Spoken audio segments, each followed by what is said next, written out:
It's on there.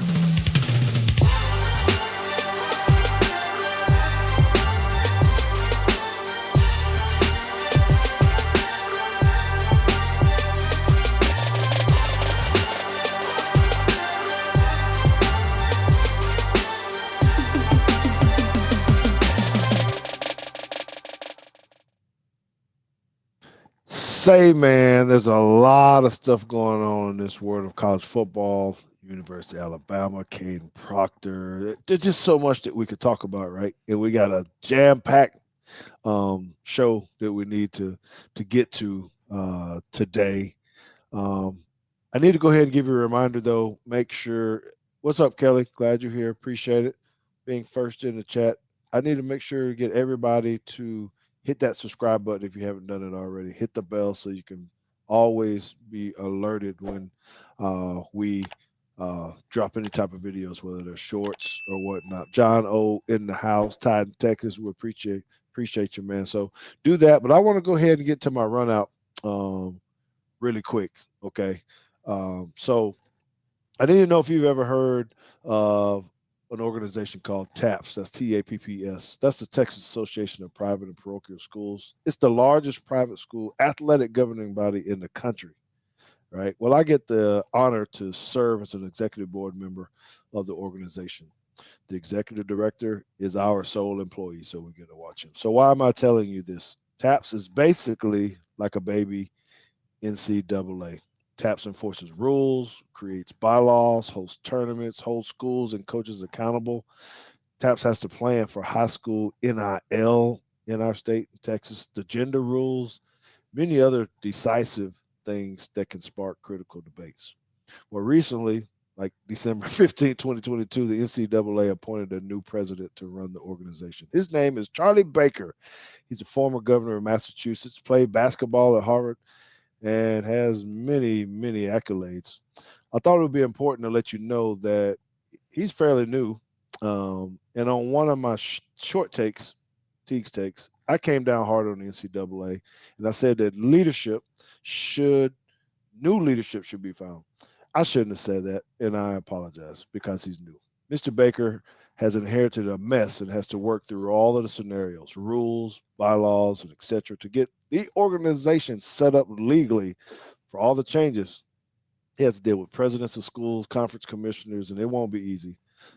So I'm going to back up a little bit and give him adequate time to work with his team, work the angles to put the NCAA in position to handle the storm surrounding the NILs, collectives, transfer portals, on and on and on. So tonight, during the second half of our show, we still going to have some hot takes about the stuff I just mentioned to you, the topics, right? Because it's pertinent that we talk about the possibility of Kadyn Proctor returning to Alabama.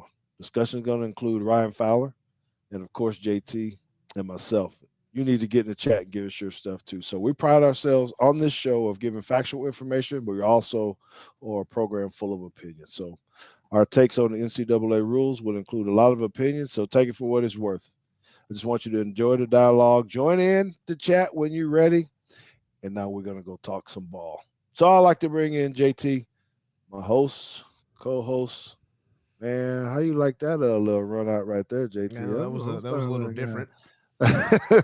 Yes, yes. Well, we making waves, brother. I know we kind of talked about it when other radio stations and stuff, people coming, they're really starting to watch and see how we react or how we produce and things of that nature. A lot of compliments to you. So round of applause to JT, first of all, for being the executive producer of Teague's Take. Making all that money, baby. $31.13. Yeah, such a lucrative opportunity to have. But anyway, man. So I'm excited about start raising some NIL money. I'm gonna hit the transfer portal too. I'm gonna go over to Justin's show. Well, okay. I'll tell you what I'm gonna do. Start charging a little bit for babysitting. And then I'll give it back to you. That's what we'll do. But anyway, I hope you're doing well, man. I hope you're excited about this show tonight, because I am. I was so stressed yesterday. I just got to tell you, I was so stressed about a lot of this stuff. So I feel like we need to talk a little bit of football and then get to this other stuff. What do you think? How you feeling tonight? I was feeling good. I mean, I wasn't stressed yesterday. I was enjoying every minute of it. So Uh, so many just I just felt vindicated yesterday. I thought it was a good day. okay. All right. Well, so I hadn't really told you this, but our guest tonight that we have on, I know I sent you his, his resume, the things that he has. Man, he's been coaching for a long time. Head football coach for 13 years, been in high school, 23 years total. Played at the University of Alabama with me, and you can see what kind of guy he is just from the pre-show, right? Showing us old family photos and pictures and how he was actually carrying around a camera on the sideline. So you know he's a little bit of rebel for that. He knows you well because he's a very, very good friend. It's someone that me and Consuelo hung out with. You know, he was uh, there for when you were born. You know, someone that we wanted you to be around, and I kind of apologize to him for not having you involved with him as much as I would have liked because he's so influential. You know, and he cares about kids. And he just loves to try to do the right thing by them. So if you look up anything about that, you will read that about him. That it's always about the kids and trying to instill hard work, dedication, and things of that to nature to you. So I want to bring in my buddy. Everybody, give this dude a round of applause, please. Maurice Shug Belser. What up, man? What's going on? What's going on? Look, Man, it's all I'm good, gonna man. make an extra effort to be country as hell tonight. Okay, yep. Okay. Yeah, got a little echo. I don't know if I that's got it. Yeah. me or That's something. about it. That's about it. Yeah. So, man, you're.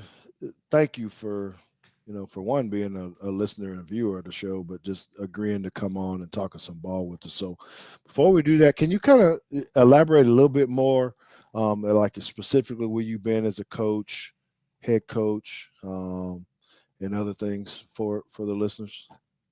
Well, of course, I've been a journeyman. Like you said, for the last 23 years, I started out coaching in Florida and bouncing between Florida and Alabama. That's where the where my career's been. Um, uh, left, left left Alabama. We're talking football. A guy that left a 2A high school and went to the University of Alabama and actually played as a freshman. That was, kind of big. But as a coach, uh, all of those things followed me. Going to Florida, coming back to Alabama. You mentioned earlier wanting to be somebody that does things right, and I'm watching you guys and all of the little comments and things that you guys talk about. I remember you talking about, being a new coach at a place and deciding whether or not to keep the staff or to let those guys go and things like that. My career's been one of those where I've been willing to be, I feel like I've been God led. And I know that He's called me to go in and probably be the guy that will change things and turn it around. And as you were dealing with over the last couple of days, sometimes people don't like it when you say the truth about how you feel or what you really think things are. And so my career has been one of those where if I go in and it's not the way that it needs to be, and they're not willing to move and adjust to be uh, a place that provides the absolute best opportunity for kids to have a great life, to glean something from football to make their lives better, then I've had to move on. So the career's been one that's bounced around and been a kind of a journeyman, but I'm very Yes, proud sir. of it. And like I said, the head coach in years of 13, I've had some good teams. My record may not display some, uh, huge win totals, but I'm very pleased with the things that we did at every stop that I made. Yes, sir. Yes, sir. So you do some training now? Do you train some linemen and things of that nature, or what? Well, yeah, that was the goal. I've been out of coaching for the last 2 years. Again, though the last three head coaching jobs. just really took it out of me. It was really difficult when I cared more about the growth and development of the kids than they did for themselves. So I've been out of coaching for the last couple of years, and just coming home and working around the house, and you make fun of me, but I got chickens, and look, George has been wonderful, but uh, uh, um, I intended to do just offensive and defensive line training. You know, those guys get overlooked, even though they're the heart of any successful program. Um, and it just so happened that one of my young mentees took the head coaching job that's still in the system that I am. I don't have to change school systems. I know he's going to do it right because I trained him to do it right. And it's an opportunity to get back into coaching, and I don't have to be the head coach and deal with a lot of the headaches. All I got to do is focus on defense and make sure he don't have to worry about defense. So the training stuff kind of went to the side the minute that he came with such a great offer to come in and coach with me. All right. Well, I appreciate it. I could talk to you all day and stuff, but I know your You got time no is problem. valuable and stuff, and I need to be able to get to this defensive stuff. So JT, come on back in here because what we're going to talk about right now is about the what I'll call it match three. I don't know. There's probably so many different names that people call it. It's a zone principle that can kind of turn It's into man with rules. yeah, so Okay. there's probably a good. I don't know what they call it in basketball when they do that. They call it man zone or zone man, right? Same stuff. No one really knows what to call it. The point is, it's going to be a Ag. yeah. There's going to be a staple in Womack's defense. Watch some film on it. It's hard to do. I did play it in the league. It can be good, very good if you know what you're doing, or it can be very bad if you don't know what you're doing. Right. So before we actually get to the clips, I want to ask you guys these things, just so you're looking at it, what the strengths and weaknesses are. I know there's probably a lot of them, right? But I'm gonna ask JT first. If you got two strengths of this defense, what would they be? This coverage. I'm sorry, this coverage. Um, just in general, when you're pattern matching, inherently that's supposed to mean that the player that is in the best position to pick up a route is the one that's going to cover it. Whoever has the best leverage. Um, that's not always the case, but that's the general idea. So I would put that in the strength column because there are, as we'll see, there are ways that you can kind of manipulate this a bit. And another strength in this case is for what we're going to show, the variant that we're going to show. When you have four verts out of a 2x2 set, you're actually getting five deep instead of four. So those Okay. would be my two strengths. Two weaknesses are the Don't go to weaknesses yet. I want my to hear. bad. Um, I'm gonna keep calling him Suge. I don't know if that's disrespectful to our That no, listeners in hey, here or that's who I whatever. am. That's who I am. I'm okay with that. All right, Suge. Let me hear your two strengths first. Um, you kind of the first one I kind of recognize was the indecision that you give the quarterback and the receivers um, uh, that helps with fast throws that are hard to cover and versus talent that can really hurt you. You give them that indecision. They're not really sure about where you're going to be or where that route's going to end up. That I see that as a strength, and also the flexibility to play sound on the back end, and gives you the ability to run, to be run focused, and on the quarterback Who got because of box dogs? That's numbers. you, Suge. That's you, Suge. no, Your dog no, stayed up somewhere. Who that? no, my dog too old for that. He knocked out on the bed right now, bro. All right. Anyway, I just kind of the indecision that you give the quarterback and the receivers about actually what they're going to get. So it eliminates those fast throws and those easy tosses that can really hurt you. and then the flexibility to play sound on the back end that gives the front the ability to kind of run focus and the possibility to get more pressure on the quarterback because of box numbers. Okay. Yes. So that's going to be interesting to be able to talk about that because of how you looks like whether or not, which will show you guys, right, whether you got 8 in the box or do you not, and how you make that look to try to deceive the quarterback a little bit. Okay, JT, now you can tell me what your weaknesses are, your 2 weaknesses. Yeah, trips is a problem. Um, it doesn't always have to be a problem. I'm not saying just because you're getting trips, like now you can't cover anything. But the 2 things that I thought about was 3 receivers to the field because it just kind of messes up your spacing, especially since now your number 2 receiver is going to be farther out. So that overhang, if you're telling him the apex, he is. If you were counting on him as a box defender, he's probably not a box defender anymore because now he's way wide.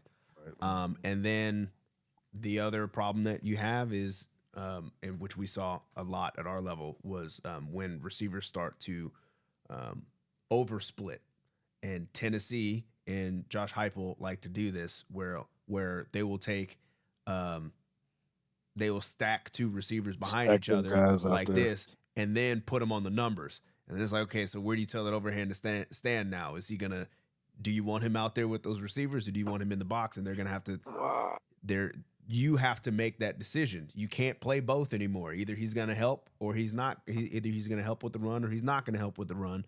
And they want you to declare, because if you're gonna leave the corner out there with 2 receivers stacked up, and you got a quarterback that can make that throw and screens all day. Jalen Hyatt is still out there, probably running for 55-yard touchdowns off of some bubble routes and smoke screens. So those are problems that you can run into. There are solutions, but just there are things you have to think about because they will happen to you. Okay. All right. What about you? Sure. Again, I like that JT goes to the X's and O's, and I can talk kind of philosophy like the complexity it requires.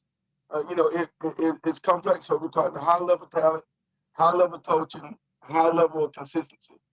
And of course, all those things on the high school level and the college level are highly regulated. Um, and then kind of related to that point, communication breakdowns is like we were kind of discussing in the pre-show stuff. Communication breakdowns, selfish choices by any piece of the puzzle, or a failure to move the quarterback by the front, especially talented quarterbacks. That's usually detrimental to anything that you're trying to do on that back end, and that's where you've seen a lot of those just wide open catches and guys go for days, that kind of thing. So it's highly complex, so you got to be on point. And if anything breaks down in the mix, somebody's usually standing naked, wide open. All right. All right. It's good. Appreciate you guys' input on that. So let's go ahead and put up the slide, JT, of what it actually looks like from just a base alignment. Oh, look, we have a wild Ryan Fowler has appeared.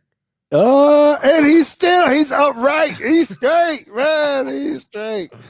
Well, welcome in, brother. We're, Hey, you're look, free to join in on this conversation if No, you no, want I'm to listen. as This is well. like Okay. football 101. I'm Hmm. taking notes. I'm taking notes, and I Okay. apologize. The dog was on me. Okay, I got to Oh, take that was you. responsibility. oh, Yeah, well, no wonder I and couldn't hear really, him. Yeah, it was yeah. Ryan. Well, yeah, I have witnessed a fight over here, and I just hope Alabama's linebackers will have this alpha dog mentality that I just witnessed like 3 minutes ago. So, uh, yeah, I appreciate you guys, man. I'm taking notes, man. You guys, I'm here as long as you need me. Just don't rush. All right. Thank you. So going into this, uh, I'm gonna ask Coach Shug to kind of talk just real quick, high level, when you look at this and you're saying match three, you're trying to explain this to a kid right now. What are you talking about alignment? Just real quick, and what a simple, if I can say, concept that you're trying to get out of this coverage. Okay, well, first of all, I will absolutely declare that it's way beyond anything that I've been capable of doing on my level. All right. I understand it, I know it, but again, what I would be telling kids is you have to study enough, work hard enough, be dedicated enough to know when you need to move over a foot to the left, back up 3 feet to the back, or move up a step to put yourself in the best position to be able to complement whatever our film study has shown us for this week. You need to make sure that you're capable of putting yourself in the optimal position to be able to match the routes and help your teammates based off of what we're expecting. All right, excellent, and I love that the word used the word match. So JT, to you, the let's start with the corners. Go into your R and your S. Yeah, I see you have with the drops and the overs and all this kind of stuff. Can you give a simple breakdown of what they're looking, what they're reading initially before the routes even come? So you have it in the playbook, and it says what for the C and what for the S, uh, and so forth. Yeah. So this is actually just a screenshot of the what they usually would get, and I try to keep it super simple, and then we drill into the details over camp or spring ball as it happens. So the corners, I'm telling, look, you have deep third, and I ask them how many of them have taken any kind of math. All their hands should go up since they're still in school. They should have taken some kind of math, and they should be able to kind of roughly divide the field into three parts. Usually, I just kind of tell them like, look, you have from sideline to hash, safety has from hash to hash, and then the other corner has the other sideline to hash. So there you go, three parts.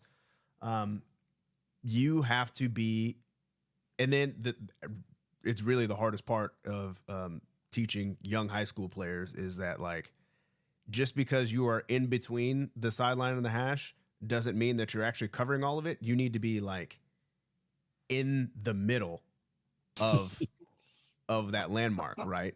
So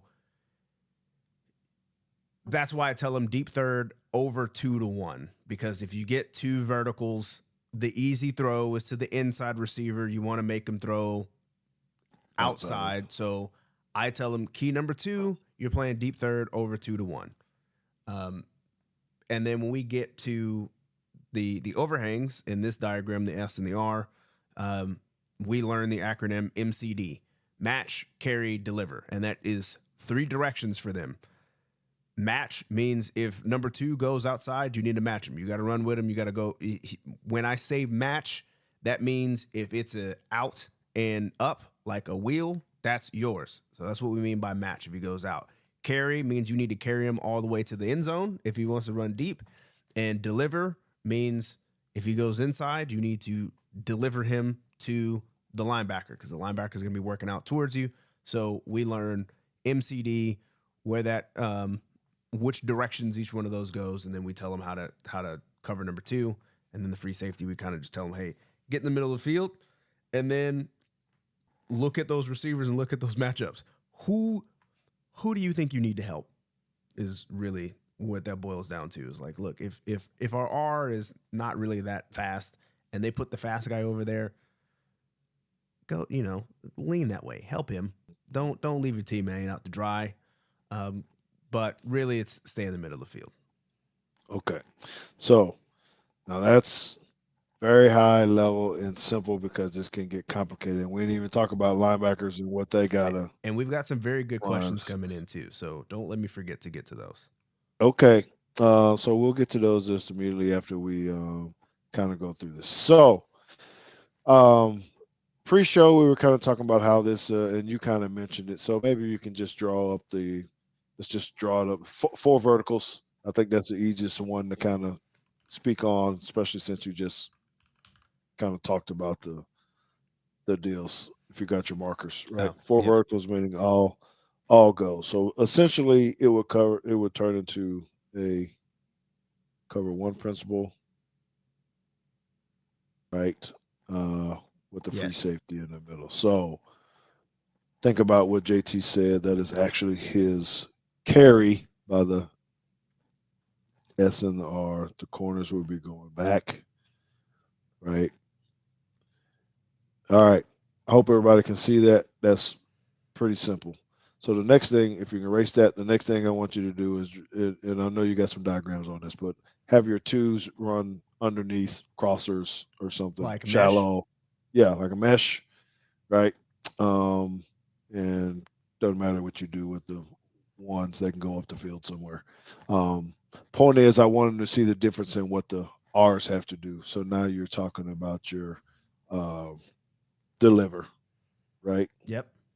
Yeah. So in this case now, um, you are going to deliver to the linebacker. So once you kind of have this pass off here, number two is going to keep running. He's going to pass him off to the mic, and the same thing's happening over here, right? So you got these pass offs, and then as we're passing these across, the S is going to end up taking this one. The R will end up taking this one from the other side of the field, and then we'll have to handle whatever the hell number ones are doing on the outside here. Yeah. So, Suge, when you're talking about this, I'm assuming you do run side in your defenses. You've probably run some type of cover three, right? So we're talking about a match three. But did you have you run just three deep? I don't know what you would have called it, but did you run a true three Yeah, zone? we just call it cloud. Yeah.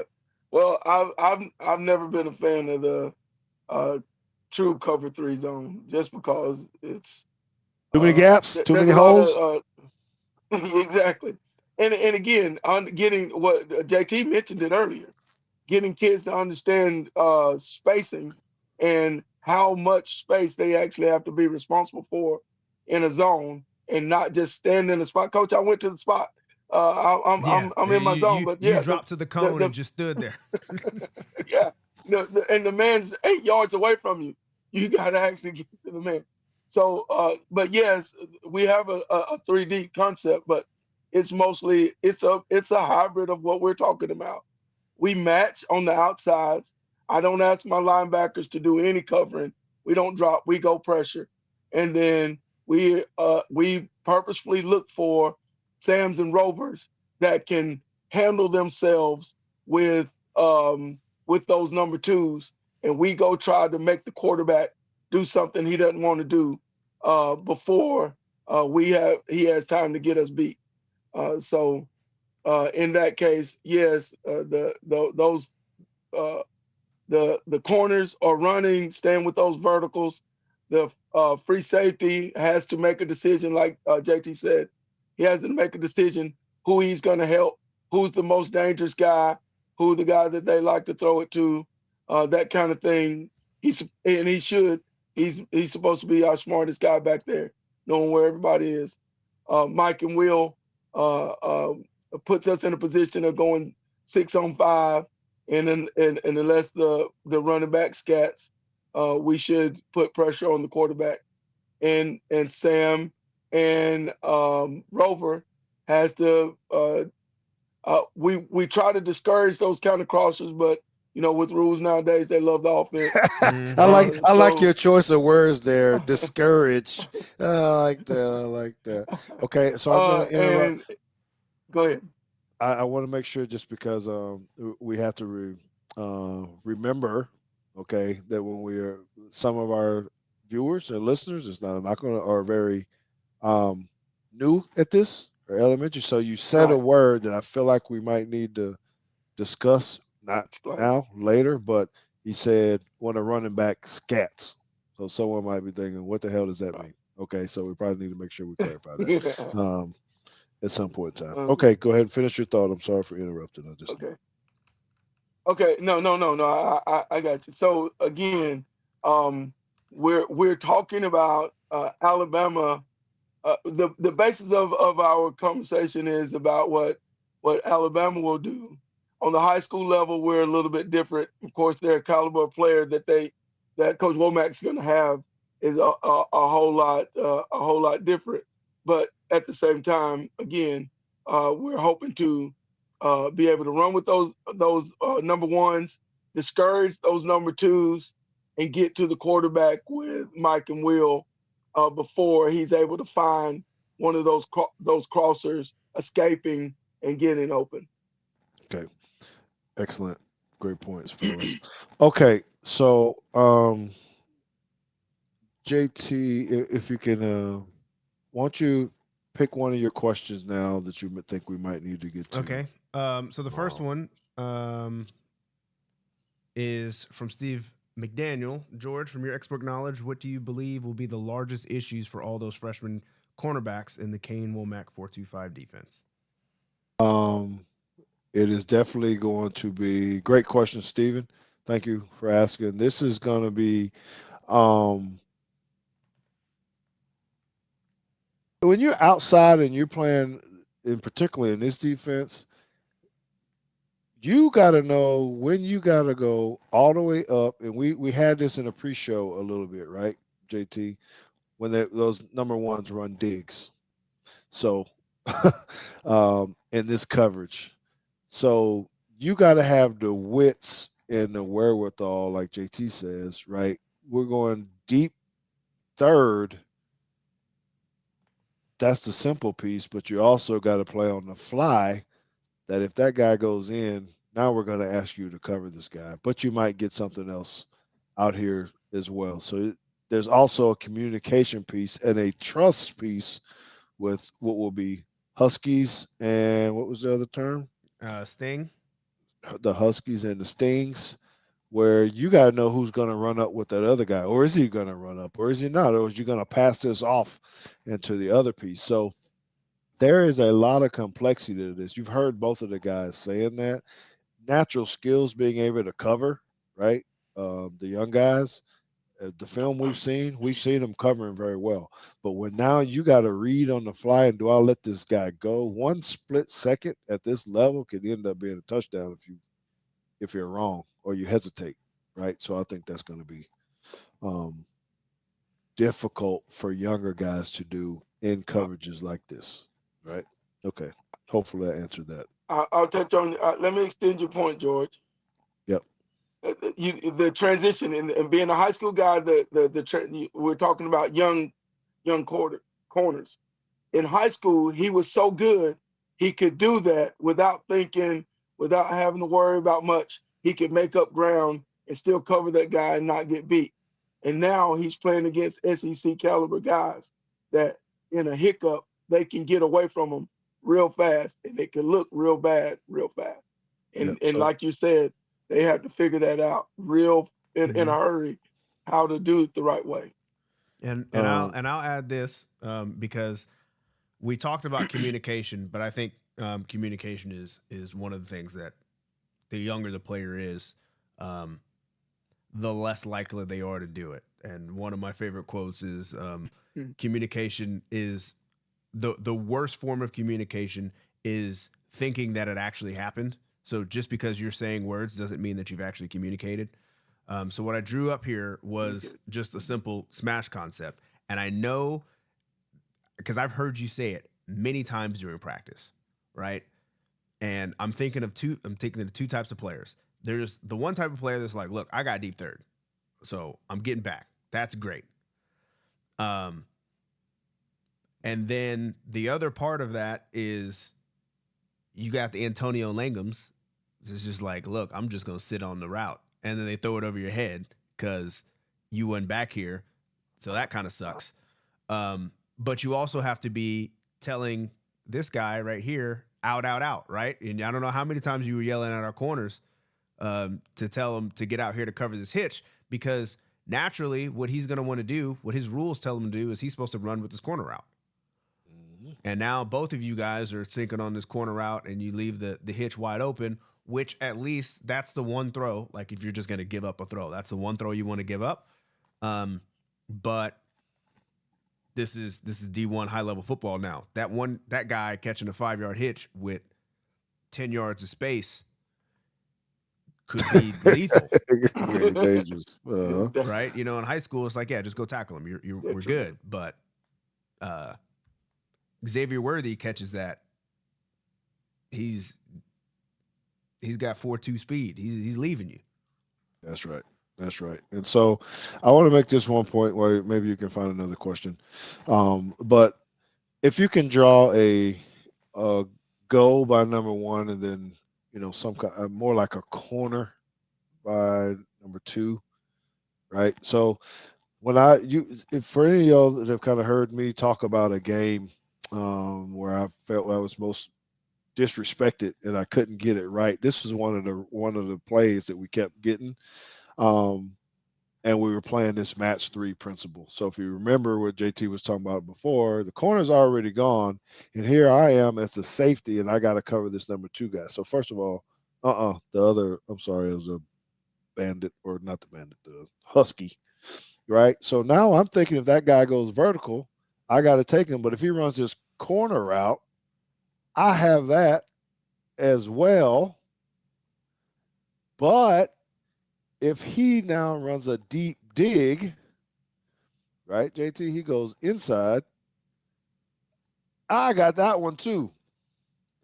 So you name whatever slot receiver you want that's wiggling and jiggling, and you're not totally right with all these routes because he could stop. He could just run a curl. He could do any kind of stuff. Think of Tyreek Hill in the pros. My favorite route, and I'll just draw it up because my favorite route as a number 2 receiver used to run at Drake all the time.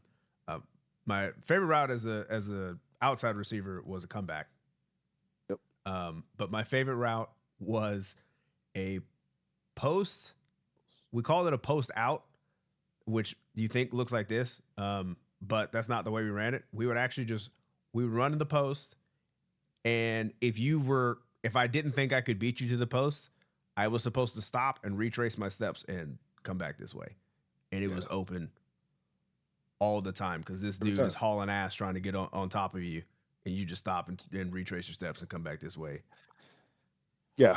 So I wanted to make sure I point this out because I know we're talking a lot about this stuff, but it is super hard on these guys. So when we're talking about I know we're talking about corners, but these safeties got to be dogs too, because the next piece, I'll get off on the coverage, and I'm going to ask the next piece. But is there another question first, JT? Because I want to get. Yeah, we're going to hold on to Kelly's question because that's going to be for later on in the show. But Caleb Simmons asks, he says, in our 4-2-5 blue coverage, if I'm the OLB and the back is to my side, I carry 2 until the back threatens the flat. At that point, I pass off number 2 to the safety.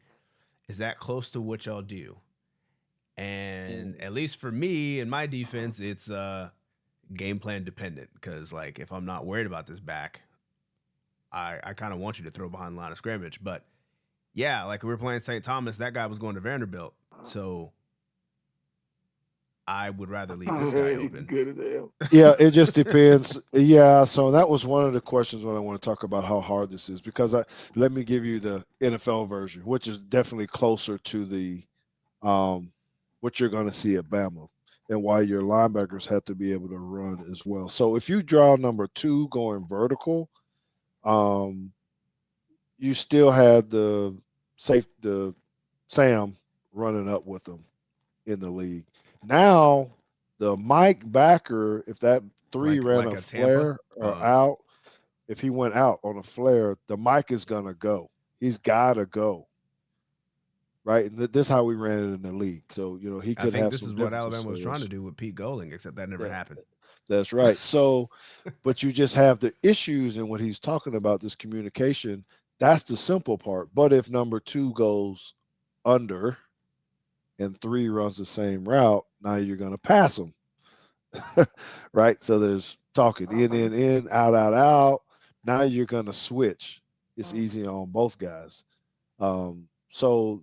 That's how you can see guys getting wide open. You're going, man, who was supposed to have him or whatnot? You might not. Because now you can start messing with people, right? Because once you figure out these rules where they're going to pass them off, and you get something like this. They start running up. They do all kinds of He's stuff. going to try to Yes. drag you out this way. Safety's got to make a decision, and the back's going out this way. You better make a decision quickly and decide who's gonna. Because if one of these guys gets confused, right? If they both take this guy because they weren't sure, the back's open, or Right. if they're not sure and they both end up trying to jump on this guy. So you're reading your stem routes, the stem of it too, right? And we've Mhm. kind of talked about it because that same way he just drew that up could turn into the corner route that I was just talking about.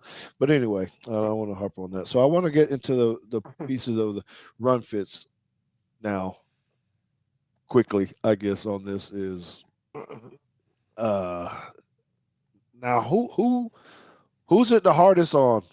The two linebackers in the run fits, the two down safeties.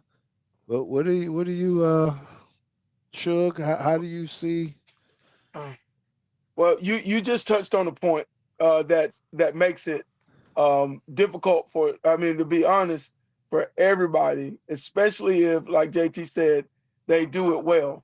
If receivers stem well and disguise their routes, I mean, really sell what they're doing, and it looks like something for a beat or two, and your eyes have to stay on them. By the time you recognize that now it's run, and I've got to go fit whichever gap that I'm supposed to fit wherever my route took me, and I come down to fit it.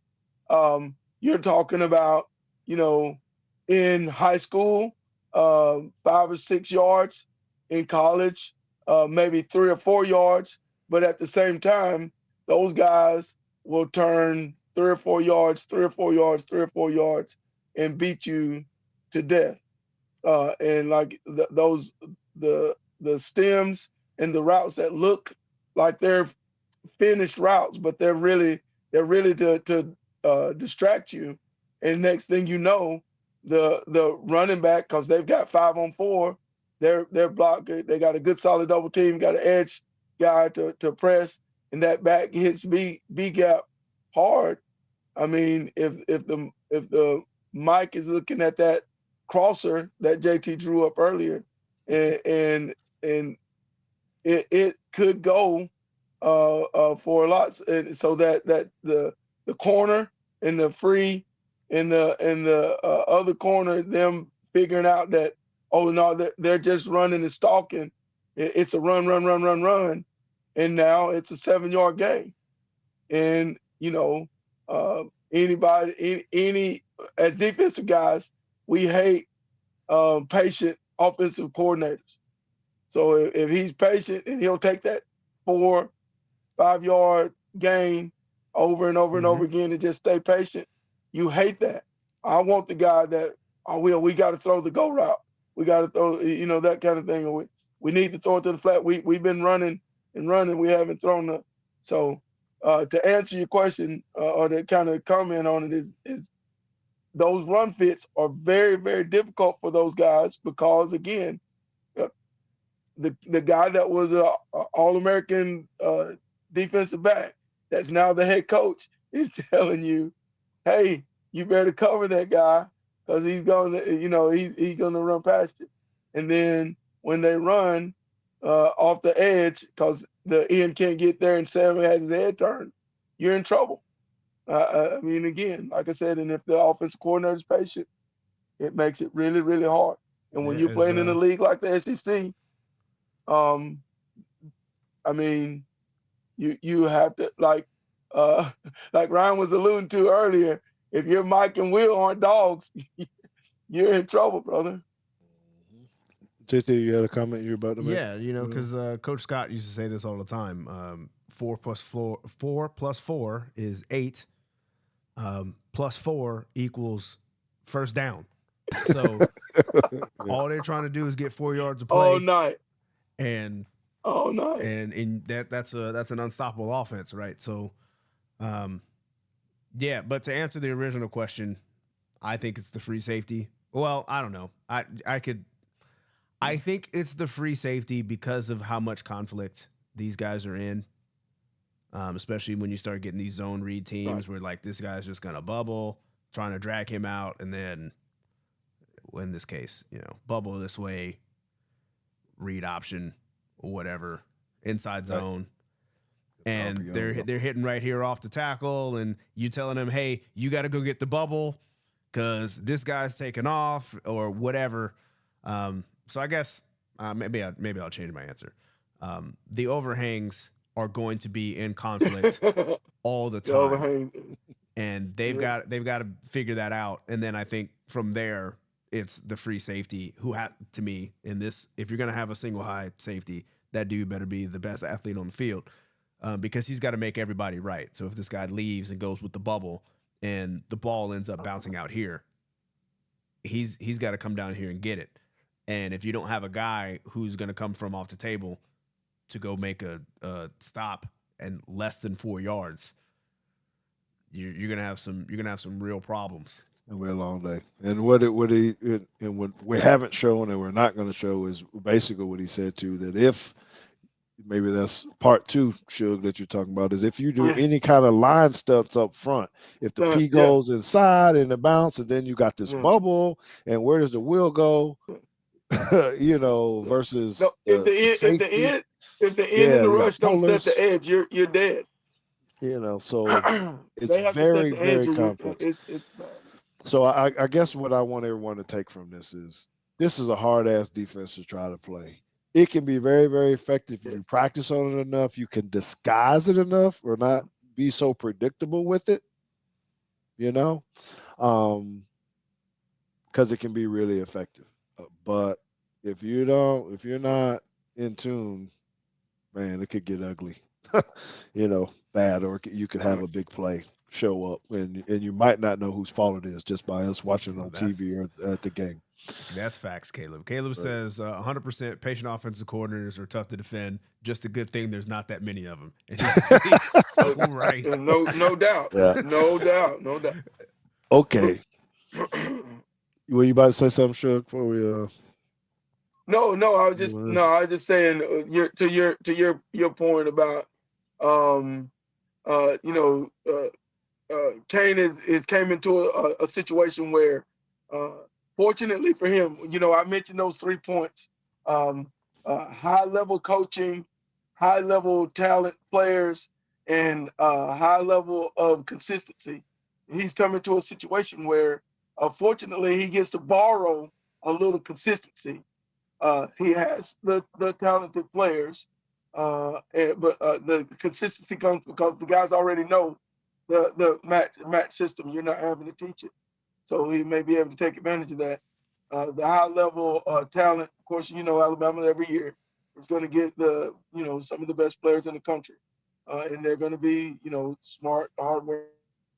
And then the high level coaching, they're always going to get the best coaches in the country there. So they have the tools to be able to put it together. And like I said, one of the biggest factors, and I know you'll move on, is the bar of consistency. Is meaning, it's only happened at a few places over the last 20 years, and Nick Saban has been involved with most of them. Is that discipline, the consistency, don't change. The coaches understand, and kids have to be indoctrinated and steeped in it for a large amount of time in order to have high levels of success. Like I said, I'll be over the last 4 or 5 years when Alabama has lost games and struggled, it was because we weren't able to really get enough pressure fast enough up front. We struggle with third down, and we all know how third down. We struggle with third down, not able to get that pressure, and it put that the back end in a bind, and those plays really hurt. And like you're talking about that consistency and being able to put this complicated system into effect. All right, man. Hey, big round of applause for Maurice Belser for giving us the insight on a lot of this stuff. We're wishing you well. You're more than welcome to hang out with us when we talk with Ryan Fowler in a moment, but I want to say thank you, man. I hope that we can catch up some point in time when we get back down there. I need to track you Absolutely. down and come check out the baby chickens and get some of them good eggs you got or whatever you Yeah. got down there, you know. Yeah. No babies, just egg layers around here. I like to hang around just to, I might have some insight into some of the stuff y'all talk. Maybe you won't say so much bad stuff if other people are around. No, no, no. Well, I do appreciate it. So hang out with us. Okay, I got you. Um, and so JT, just and I hope Ryan is still there behind the scenes for a second, and Yeah, we're he's there. going to transition into the talking portion of this, and I really want to hit on the NCAA, the Proctor, and all this kind of stuff. And I know that was very Okay. as simple as we wanted to make it. I think it was uh, maybe a little bit complicated, so you might need a quick 1 minute break here. And typically, when I like to do it, I like to go get some water. I like to jump into something. I need to cool off. I need to relax for a minute. And one way that you can relax is if you had your own pool, but something better than a pool. What if I told you could have your own beach at your house? You know, he took Maurice said that he was down there living in Florida and all this kind of stuff, and he probably went out there, took his little large self down there, tried to tan, because he light skinned and all this kind of stuff. What if you could just do it in your back Uh, yard? Well, we're going to show you exactly how you can do it. So take a listen to Beaches LLC. Let me tell you about Beaches LLC. Yes, Beaches LLC is your source in the state of Alabama and the Florida Panhandle for exquisite quartz sand beach pools by Biodesign USA. A Biodesign beach sculpted pool is crafted with beach entries, customized seating areas, and swimming zones, and they all can be personalized to your swimming needs. The Biodesign swimming pool is meant to immerse you in your surrounding environment. The illusion of a truly beautiful beach can be created and extended onto the patio area, creating one seamless shore environment. Let them help you turn your dream backyard escape into reality with an eco-friendly, more durable, less time, and less expensive to maintain, totally customizable pool. To learn more about turning your dream into a reality, please visit their website at www.yourbackyardbeach.com. All right, there it is, man. There it is. So, I want to say thank you to them. Big personal thank you to them just for just being supporters, jumping in early with Teague, take always being there for us, sponsoring the show every single week. Thank you to Beaches LLC. Now we got to bring in another heavy hitter to come into this, and I'm really excited about this a little bit. Right, he is the host of the game on 100.9 in Tuscaloosa. He's doing really, really big things. You know, he's been doing this for a long time, but now this is like a special, special honor for us because you know what? He's dealing with the big dogs, man. He got DeBoer on, he's got coordinators on, he's hanging out in practice.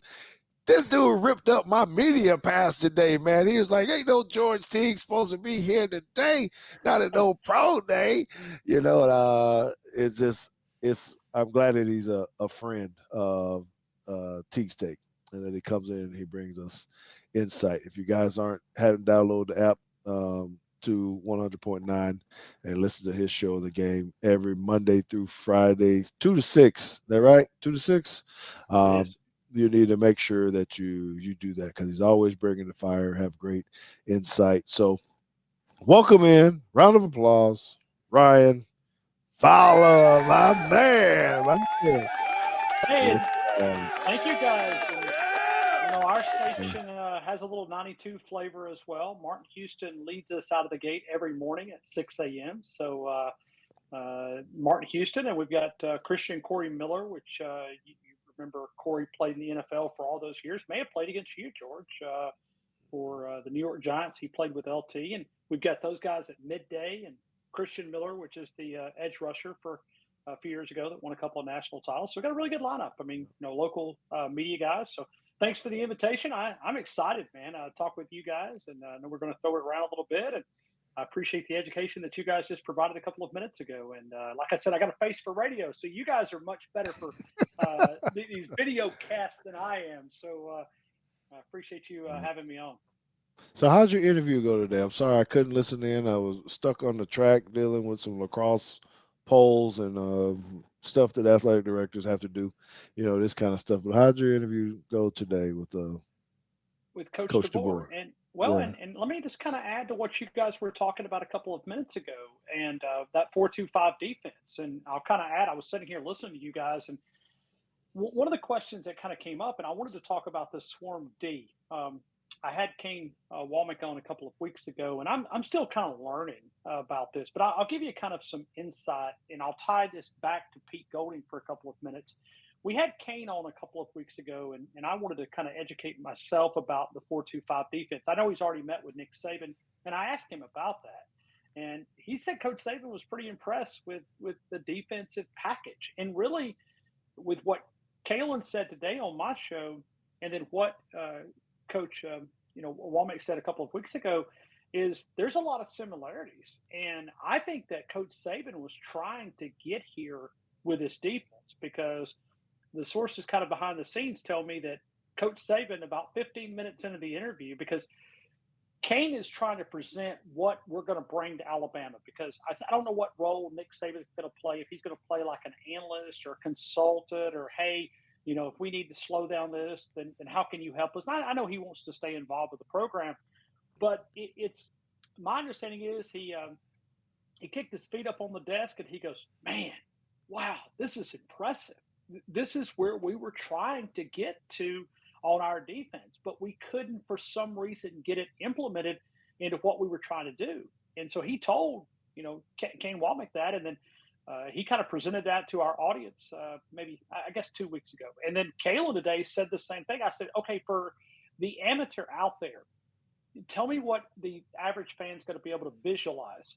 And he said, really, there's a lot of similarities with what they do. And I know you guys were a lot deeper than I could go. I mean, I just have to depend on you guys to kind of provide some insight. But he said there's a lot of things that kind of is overlap. And he also said, listen, I'm not trying to talk for the previous coaching staff, but it seems like that they've got some overlap here with what they wanted to do at Alabama in the last couple of years and just couldn't get it there, and then what they're going to bring in. But when you look at Kane Womack and you look at Mo Linguist and you look at Hitchler from Wisconsin, guys, this is a pretty good defensive staff. I've kind Yeah. of been on record.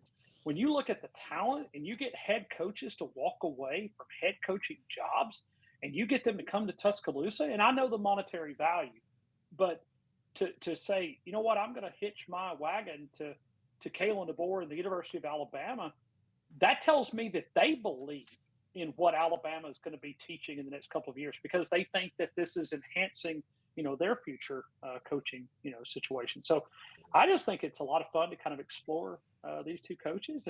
But I guess the big takeaway, if you want to ask me number one takeaway, I asked him about the quarterback room, and Kalen DeBoer just shut it down. I mean, I didn't even try to pencil him in a box. I didn't say, hey, is this your guy?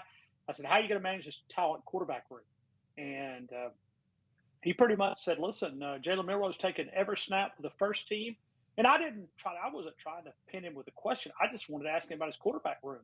He volunteered that. So that's what's been going viral today, is just how much he believes that Jalen Milroe is, 4 practices in spring, that he's playing with a lot of confidence. And I've heard kind of similar things behind the scene, that he's really grasping what they're wanting him to do. And so I think that's my big takeaway from 20 minutes with Kalen DeBoer earlier. Yeah, no, we appreciate that too. And I want to say that, you were talking about the similarities. And I think it was our show 2 weeks ago. JT and I were talking about that. Whether or not you say Saban ran a 3-4 or Yeah. 4-2-5 or whatever, we're saying I think we all came to the conclusion it's basically the same stuff, it's just what you call it and how you line up and what the personnel is. But the philosophy is basically still kind of the same. And it's exciting to hear if they think they can get these guys to another level on defense. Oh, good Lord. It's going to be crazy on how good they could be. So, Well, uh, and let me throw this question in here just for quick, and maybe you guys can take this. Uh, how much is it going to help Alabama that they're going to be going up against this offense, good on good, Monday, Tuesday, Wednesday, Thursday, to see what they're going to see on Saturday, to be able to go against, because isn't the offense that Kalen DeBoer is bringing here more of where college football is moving to?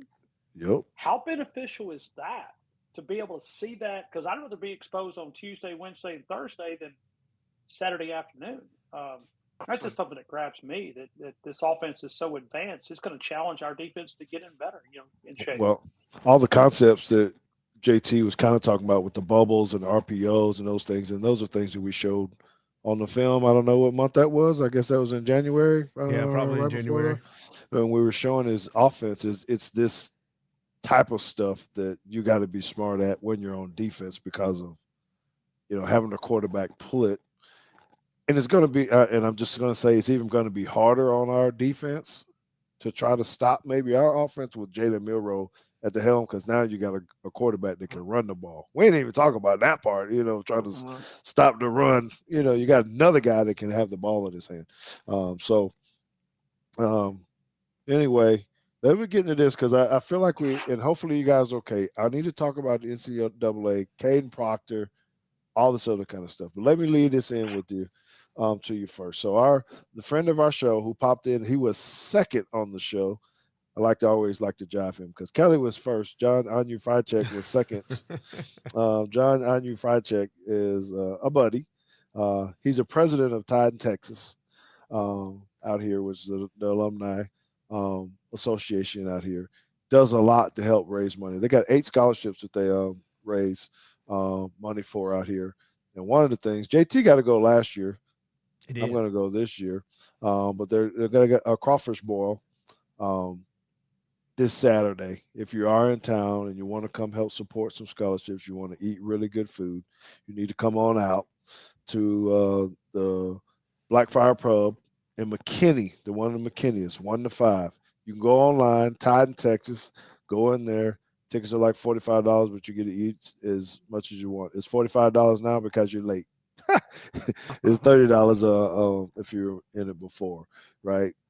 There's going to be some raffles, some giveaways, but there's going to be some polos, premier clothing from the shirt shop. Everybody knows about shirt shop, or if you don't, you need to know about it. It's the exclusive vendor for the Tide in Texas polos. JT, I was told that if you're halfway nice, I'm always at least halfway nice, and you're gonna be there, that John on your fried check might throw you a polo towards you. But I told him, if I'm the one doing the reading here and promoting the stuff in here, then it's gonna have to be a 2X, and it's gonna have to come to me. So anyway, John also is like JT, very data oriented, right? So when we started talking about Kadyn Proctor and coming, I was asking, like, man, how many scholarships we got? What do we have to do? And what does this mean? And what are the rules and all this kind of stuff? I want to give you the information that he gave me. And then this is my lead into the conversation about it. So 84 scholarships were taken with a Proctor ad. So 83 right now. So we actually had a couple available. If Proctor comes back, it would be 84. Okay. His projections were and what me and JT talked about on the phone too. Who's going to transfer out after the spring game and whatnot? He's kind of said, well, you might lose another defensive tackle. I did not know that we had 11 defensive tackles on scholarship. That seems like an abundance amount of. Yeah, that sounds like the time that the Bears had like 16 tight ends on the roster. Yes, so we do have 11 scholarship defensive tackles, inside guys. He sent me the list of the names of those guys. You got a lot of backers too, and you only had very few cornerbacks. So he's kind of anticipating that we're probably going to have to free up some spots or use some extra stuff with the potential transfer outs after spring to try to get some of the corners. So he's basically saying, with the other rumor, does Caleb Downs come now or later or whatever? We actually have a scholarship position available for him if he actually wanted to to come back. So, 4 quarterbacks, 5 running backs. I don't even go into wide receivers. I didn't know we had 6 tight ends on scholarship. That also seems like too many. But the defensive tackles 1, 2, 3, 4, 5, 6, 7, 8, 9, 10, 11. 11 defensive tackles, inside backers 1, 2, 3, 4, 5, 6, 7 inside linebackers on scholarship. And this is the part cornerbacks 5. That's I not think enough. about just think about the young ones they got. I know. So there's going to have to be a need there or someone that can play that. The safeties, we got 1, 2, 3, 4, 5, 6, 7 safeties, right? So that's kind of a quick deal. Okay, so all this starts breaking. I know Ryan's hearing a lot, being on the ground and all this kind of stuff. I'm just kind of curious to first. I want to talk about the move, Ryan. I want to say, are people really excited about this? What have you kind of heard just from the pulse of it? Is it kind of like how I was feeling? Where I was kind of like, and I'll give my full take on that a little bit. It's kind of like, was everybody kind of like, man, how did this really happen? Or was it just like, man, we great. He's coming back. Let's do it. What do you think, Ryan? All right, I'm going to take Coach Stallings. I'm going to use a Coach Stallings verbiage. Okay. Hey, Okay. brother. Mm-hmm. Be Okay. careful. Here we go. Here we go. If the NCAA's for it, I'm against it. I mean, if he said that one time on my show, he said it 1,000. He would always say, if they're for it, I'm against it. So I'm going to stand with Coach Stallings, arm in arm right here. If they're for it, I'm against it. I don't want to blame Kadyn Proctor because I remember when I was a young man, I didn't have my mind made up, and I think these individuals. I know we put D1 athletes at a high level, and we expect a lot from them. But let me say this: they're getting pulled in a lot of different directions. Okay, we've got tampering going on. If you look back at Kadyn Proctor going to Iowa, I think they've already had to self-report some of that tampering, They did. some of that violations. So you have to understand if somebody had walked up to me at 18 years old and said, "Listen, I'm going to fill your checking account with this. You got to come back home." Okay, then especially at that transition period, because you think about where he was at. Coach Saban had just retired. The world was melting down. Alabama was falling apart. I've heard it all. I mean, it's falling apart, and I'm like, guys, it's not that bad. So what I heard is very simple, and I don't want to add too much to it, but it's simply Kadyn Proctor came into the Alabama system. Alabama is the 33rd franchise for a reason. I mean, you walk into that building, and it's a pro system. They operate like a pro system. You come here, the nutrition staff. I mean, I think they spent $5.8 million feeding athletes last year. Let that kind. I mean, the food, the quality, the facilities. Hey, don't get me and Suge talking about them old hard Oh, ass steaks we heck used to eat no. back at Hey, I remember Brian that Hall, weight whatever. room that y'all had. I mean, that Yeah. old weight room over there in the corner. I mean, it was like the green carpet. Y'all remember that Yeah. nasty green carpet Yeah. in the corner of the Malmore football complex? I mean, it's so you walk in now and it's just it's like the Taj Mahal. I mean, it's just simply amazing. So think about him coming out of Alabama and going to the cornfields of Iowa, and he's like, hold on a minute. I thought that everybody was like Alabama. Hold on a minute. Where's the, where's the lobster? Where's the steak? I think it was simple. I think he went back and he said, whoa. And I know he's built some great connections on this team.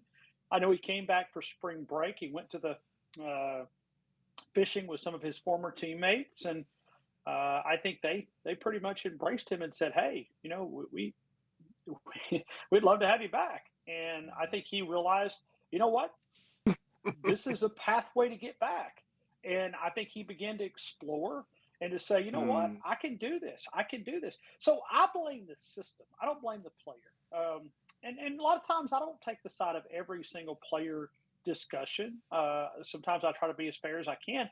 But in this situation, we have to look at ourselves as people in the college football business, the bureaucrats who pushed this can down the road and allowed the Supreme Court to overrule. This system is broken, and really, this may identify. Do I like it? No. Listen, if let's say Parker, the center that transferred from Washington, or Austin Mack, or maybe the tight end from Washington would have come here and he'd stay here for 3 or 4 months and transfer back to UW, I'd probably have the same reaction. But really, we got to look at the system. This should magnify what's wrong with the system when things like this are completely, because there's no eligibility issues.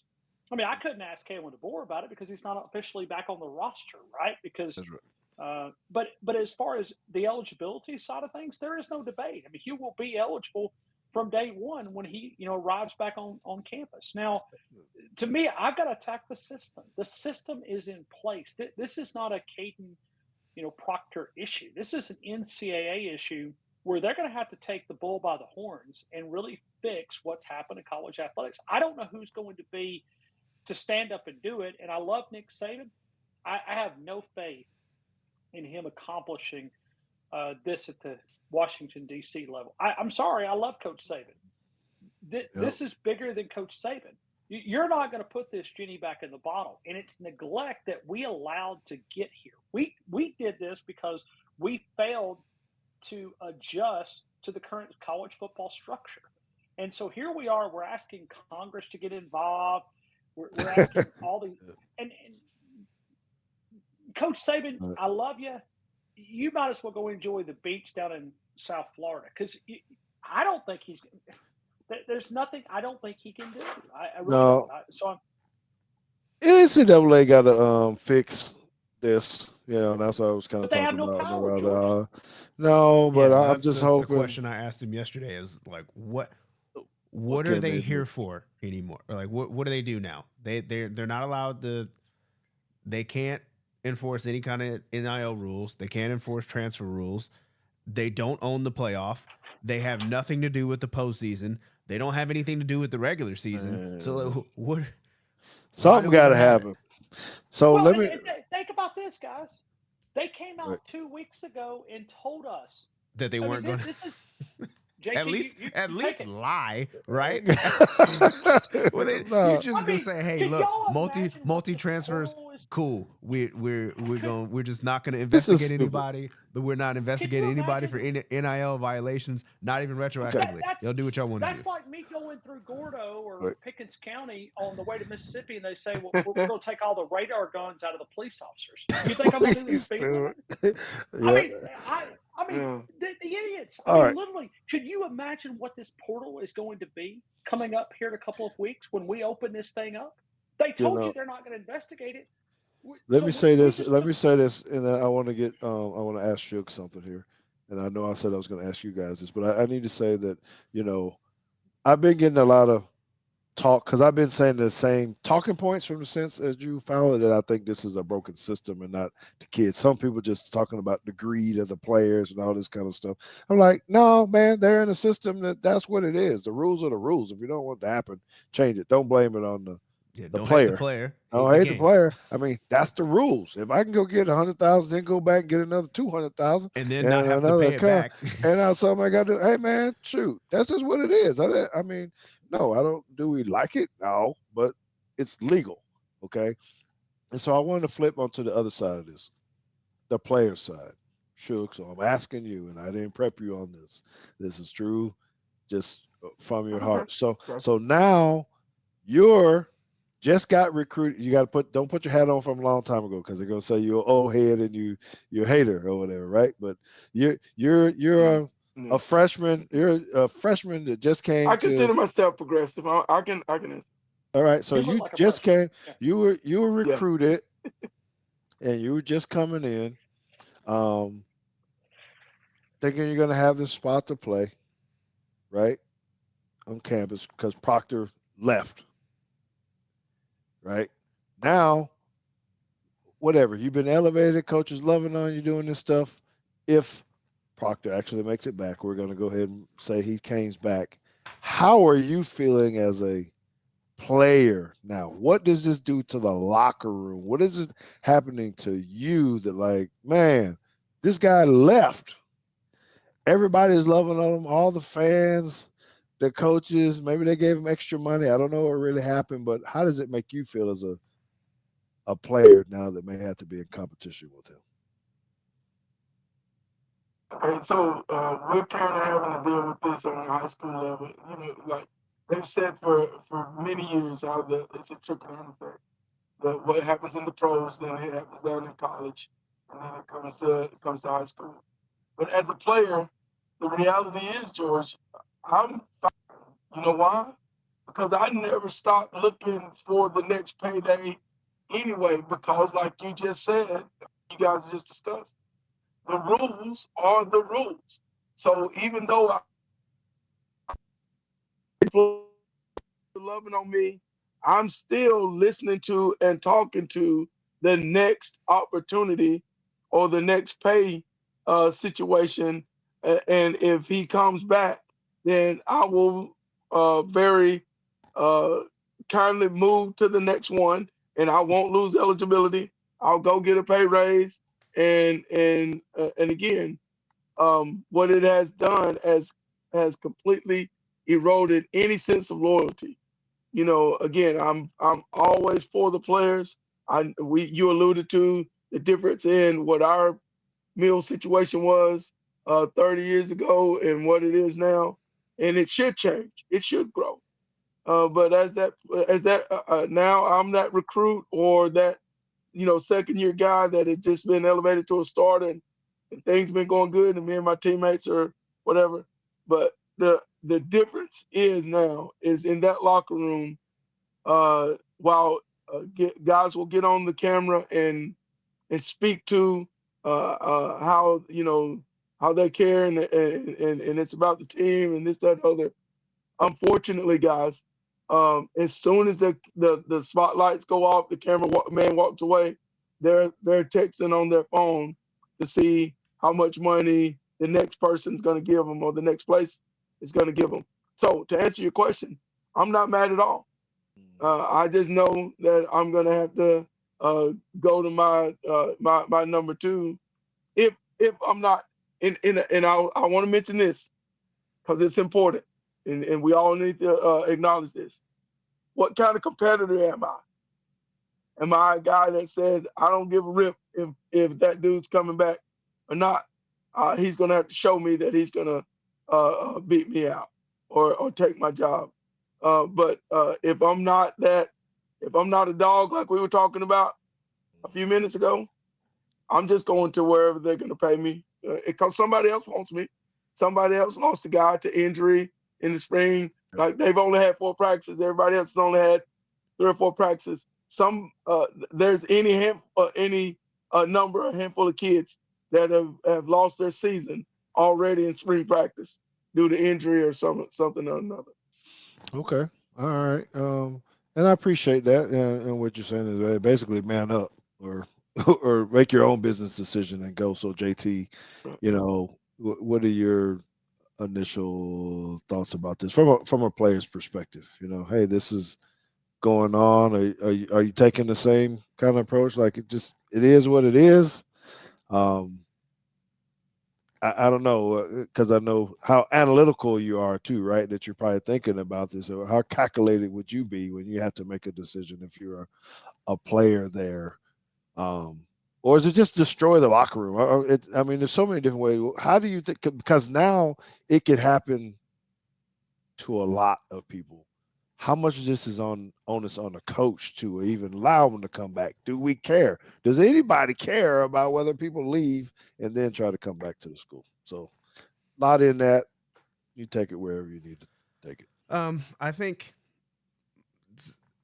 there's a lot of different angles I could see this from. And I feel like if I'm an incoming freshman, I don't know that this changes much.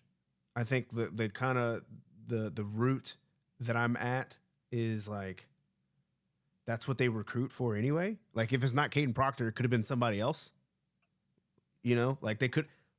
If I'm an incoming freshman, they are like I'm probably not the only offensive tackle coming in anyway, and they already got another. And just because Kadyn Proctor left doesn't mean that I was going to be given the spot. There's probably another tackle that they were going to try to start over me anyway. He's gone for 2 months and he comes back and is like, okay, so there's 8 weeks that I thought I was higher up on the depth chart, but this is year one.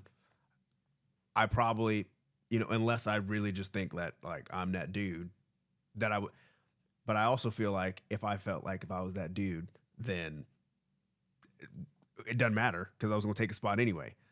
So if I'm an incoming freshman, I'm kind of like, look, this is a wash. It doesn't matter. I still got to put my head down and work. Now, maybe if I'm Kadyn Proctor's backup and I'm a junior and he leaves and then he comes back and he's like, oh, psych, never mind. Jordan meme, I'm back. Um, that I think is where the conflict then hits me because it's like, okay, maybe I was thinking about transferring anyway because this kid was a freshman and I'm gonna be a senior next year. He's gonna be a sophomore. It's just probably not gonna happen for me anyway. Um, I do think it makes it harder, but what I struggle with when I'm thinking about this is like how much does it really change? Because it wasn't. He was gone for like literally 8 weeks, 10 weeks, maybe, and you haven't even practiced yet. So he like missed some of off season, and you could rationalize this to saying like he had long COVID and he wasn't allowed to be in the building, and then he came back. It's not that he left. I played a full season and he came back, and now they're just going to give him the job. That I think is problematic. That I think is where you have locker room issues. Um, but really, at the end of the day, it's like what actually changed because you haven't really been in practice yet. So I don't know. Um, I don't know if you already thought you were going to stay. I don't know that this changes anything. If you already thought you were getting ready to leave, I don't know that this actually changes anything. Yeah. So let me give everybody my quick thought, and then I want to get back to Ryan here in just a second. So um, I'm on both. I got two sides of this. One, I'm not mad with Proctor coming back or whatnot. I do feel like um, I'm mad with the system. What Ryan was talking about earlier. I'm mad with the rules. I don't like them. I think they're stupid. There's not enough safeguards. Yeah, Um, like I agree with you. it's This just- should not. This shouldn't be allowed, even it though it shouldn't is even be allowed to benefiting do. Alabama. This shouldn't be allowed. Yeah. So I'm mad at that part. Okay. I'm happy as a fan. Man, he's back. Woo, we get a guy back there's gonna be all everything in it. But I'm just mad at the system because this could be anybody. It is stupid. And so I don't like that. This is probably where I may catch you guys. This is where I'm a little upset, and I guess I would like to know what the board's mindset is. So I'm the new head coach, and I'm coming in, whatever reason, right? But you as a player decided I'm not even going to give you a chance, right? He's young, he's 19, 18 or whatever. I don't know what the conversation. Maybe he had one-on-one conversation. Maybe he did. Maybe he didn't. Whatever it was, you made up your mind that I'm getting ready to go, right? So you leave.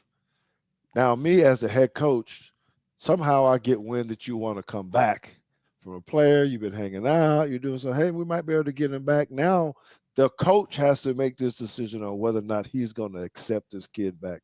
I'm asking you about players, but now I'm trying to figure out what do I feel as a coach that just came in. I'm trying to build something. And how many guys did we lose? 26, 28? I don't know how many transfers bolted real fast. How many of them do I actually want to get back after they left? You know, and how do you put value on this? How are you talking to the donors or the burn and NIL collectors or whatever could happen to say, man, we really need to get this guy back, and it's going to be good. I can handle the locker room. I can manage this because the coach has to be a part of it too, to make sure that the players don't get out of line because they're bitter, like you just said. Because that junior, you got to go have this conversation with this guy, like, because he's walking into Mm-hmm. your office going, "Hey, he got a pay raise, or something." So free agency is killing it, right? So, um, Ryan, I guess what do you think about from the standpoint of the coach? How do you feel Am I way off base with that, or is it just Well, and I can add to it a little bit, just a little bit. And we talked today with J.C. Latham, and he said the green sometimes the pasture, the green grass doesn't always taste the best. Okay, but I will say this: I watched teammates last night, and really one of the guys that he'll be competing with for one of those spots was a welcome. Now you can say everything on social networks, right? I mean, you could say I'm happy and welcome you back and all those things. So I get that. I'm understanding that, but it's and I think when you come to Alabama, you better not be afraid of competition because right? you're going to get waxed out pretty quick. I mean, so and I always use that all the time. And also, I want to say Stephen McDaniel put up something on y'all's chat box. I don't want to take y'all's job here, but he reminds us of something. Elijah Pritchett, the guy that he's battling for at that left tackle spot, was also in that portal too. So there was a lot of chaos, here in Tuscaloosa, and it's and there's going to be a lot more. I'm not saying entries, but you'd be crazy not to think that we're going to lose some guys. That's probably in. Who knows? It may be in that quarterback room because if Jalen has really taken some steps in this spring that we hear behind the scenes, some of these younger guys are going to go.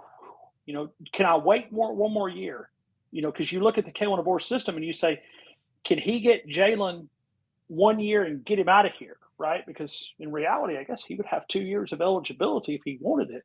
So in your mind, you're going, okay, and so you got to process that. So I just think I think these young men have adjusted, and I think they'll be fine. And I'll just add one more thing to Kadyn Proctor here that may be some good information from you guys is I think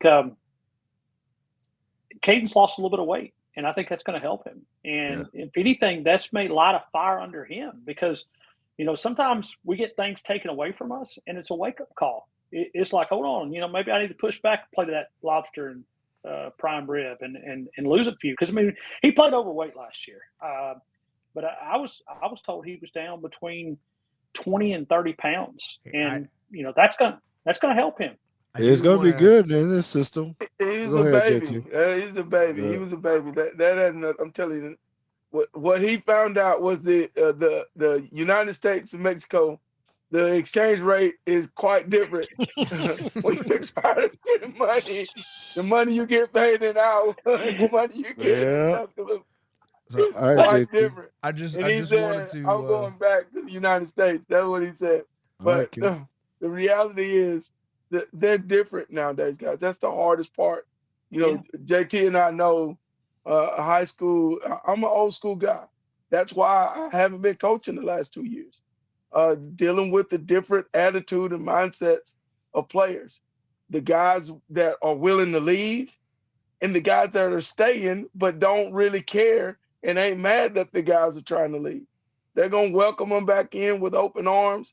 They're going to sing kumbaya. Now, they're going to still fuss and cuss in the locker room or whatever, but they're going to be happy-go-lucky that he's there. He's going to help us win. We're going to be champions. And I'm going to get a little bit more NIL money instead of, holding guys accountable. That again, but they're friends. And he's going to help the program. And you're talking about the weight, Ryan. Again, that difference between a freshman year and a sophomore year, especially as you grow up. And he's had some turmoil now. Again, he's had some turmoil. I'm telling you, I'm going to say this and I'll shut up. I guarantee you when he went back to Iowa, the amount of work, the distance he wanted to show those guys, the separation in Alabama and Iowa contributed to him being different. I guarantee you he spent time demonstrating to those guys how different it really is at Alabama and the difference in Iowa and Alabama. Hey, wait. You know why he lost the weight? Because he was in Tuscaloosa. He was all up in Dreamland, Full Moon, Archibalds, all this kind of stuff. He go up to Iowa. I don't know. I think they're eating wheat and corn, or I don't know what they ain't got no substance in there, so they lost 20, 30 pounds. See, But Hey, anyway, that's how you hey, let me know you don't know anything about country, George. How do you think hogs get so big? They eat corn. That's how they get so that they fit in but corn. That's how they get okay. big. Hold on, but but hey, JT okay, was. Well, go ahead. no, but hey, think about this. It just came to me. Okay, if you're Kalen DeBoer, if you got anybody that wants to talk about the transfer portal, let's just say you got a guy comes in on March the 14th, the day after A Day. I want you to meet Kadyn Proctor. Tell him about Iowa. Tell him about those places away from Alabama. That's true. Kadyn, you now your punishment is going to be you're in these meetings. Now tell these guys how great we have it here in Tuscaloosa. That's true. He would be the poster, right? He's like, whoa. That's So true. he might even convince a few young men to say, you know what? That's a wake up call. Thomas Jefferson said, "Smart people learn from other people's mistakes." JT, Yeah, you so were I was trying gonna to get say just something. kind of something that dawned on me when Suge was talking about it kind of something similar happening in high school, and I was thinking about it, I was like that literally happened to us this year. Now he didn't actually leave and enroll, and I won't say what his name is, but he was trying to go to another school because he thought that they were going to be more competitive, and he was a very good player for us. He was a starter.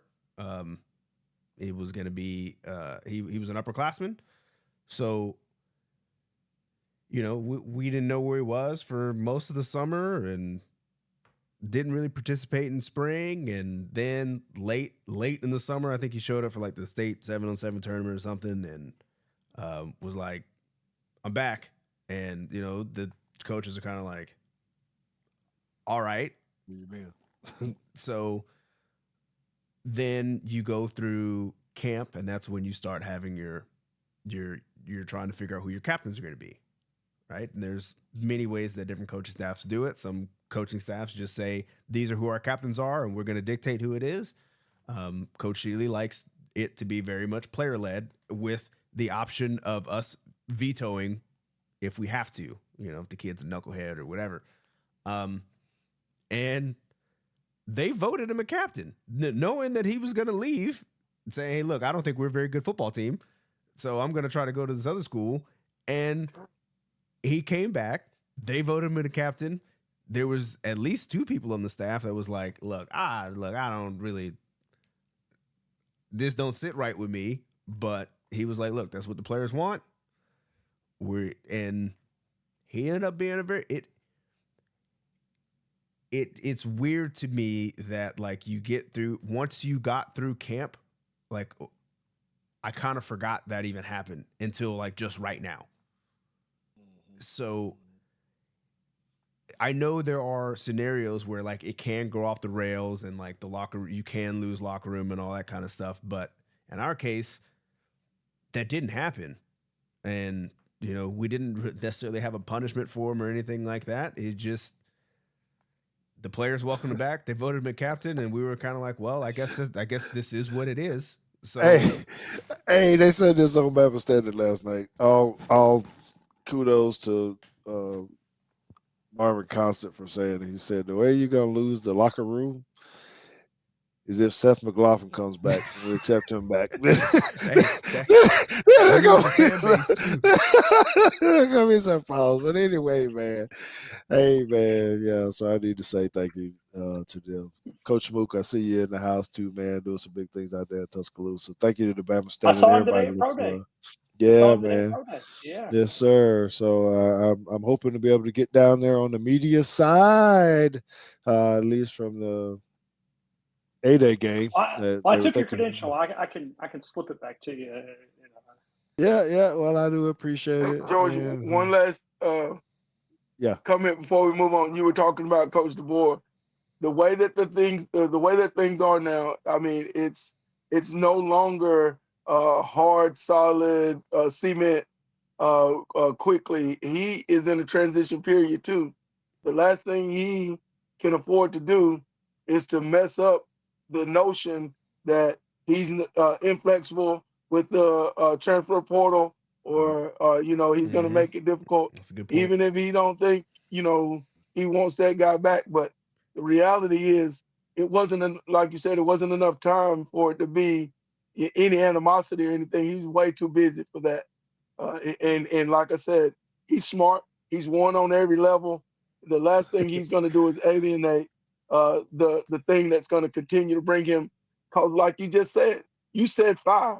If they don't have, if they want to run match, if they don't have at least 8 that can actually attempt to run it, they're in trouble. Yeah, yeah. No, you're right, man. Hey, you guys have been bringing the fire today. You talking about fire, man. This has been a big one. I'm sorry that we went long, but there was so much into this.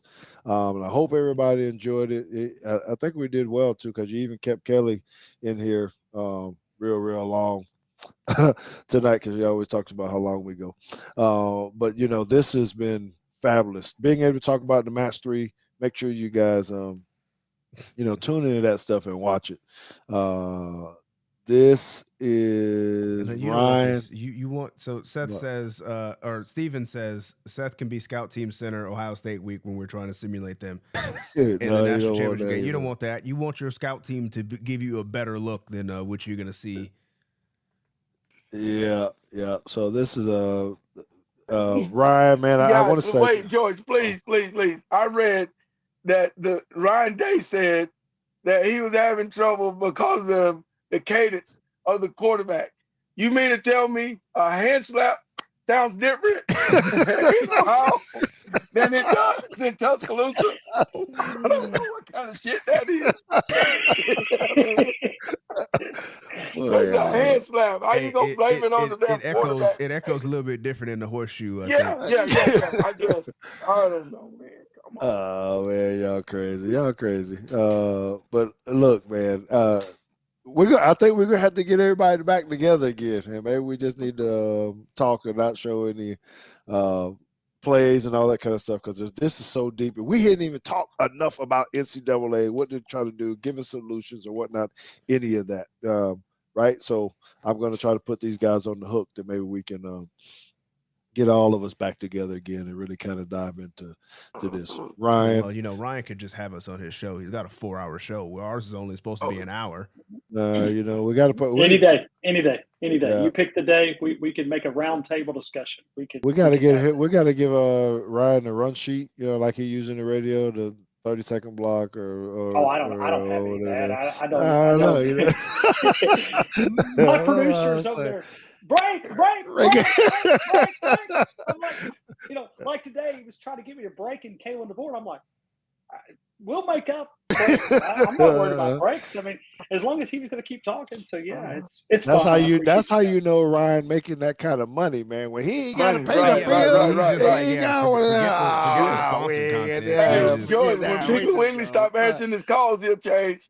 He'll get a break then. Oh shoot! So anyway, man, this is awesome. So thank you to all 3 of you for making this a tremendous show. We'll be back in a couple weeks talking more Alabama football. Spring is getting heavy. We're going to need some more updates. I'll be reaching out to you, Ryan, just so you can keep me up. Shug, it's always good to see you, man. We're going to come visit you at some point in time. And JT, I'm going to just come by the house just because you got some good bourbon over there. You got 2 of my grandkids. I got plenty of it. You got 2 of my grandkids. And JT actually know how to cook. Man, he made it. What's this? My last piece. He made some kind of. What was that you fed me? It was just cabbage. Yeah, he made some cabbage, man. But he had some sausage and stuff in there. It was fried cabbage. And some fried cabbage. I was like, hey, man, see, should just go back there and back. He get his food from backyard. But anyway, man, this has been a great edition. I'm a country bumpkin too. Now he said something about chickens. I got them in the barn too, man. So you and I, we're bonding together. Look, I mean, George likes to try to make people believe he's a city guy, but I am a city guy. It is Montgomery, Alabama. Yes, Montgomery's a city, but it's in Alabama. You know what? So y'all remind me to do this, and hopefully Shug won't take this any kind of personal because this is who he is. So Shug sent me a picture. It's a two-sided picture. Got him and his yeah. lovely wife on one side. He got on a suit jacket. You know, it's kind of like the Superman kind of thing. He got on a suit jacket. She kind of dressed up real nice. On the other half of the picture, she's in it with some shorts, little shirt. He got his arm around it. He got on the overalls, no t-shirt, Liberty, and he got a chicken in his right hand and his wife in the other hand. So I need to post that shit on social media, let everybody know who Suge is. He's proud of where he's came from. So anyway, very proud. I allow him. Oh, this one. I allow him 10 side chicks. Oh man, y'all play too much. But I'm trying to JT play the music, man. So we can go, man. Play the music. See, that's our goodbye music, man, right here. Because Teague's about to come to the end. 2 weeks, we're gonna be back. Follow us on all our social medias. Hit that subscribe button. Thank you to our sponsors. Thank you, Ryan. Thank you, Suge. Thank you, JT. We out of here.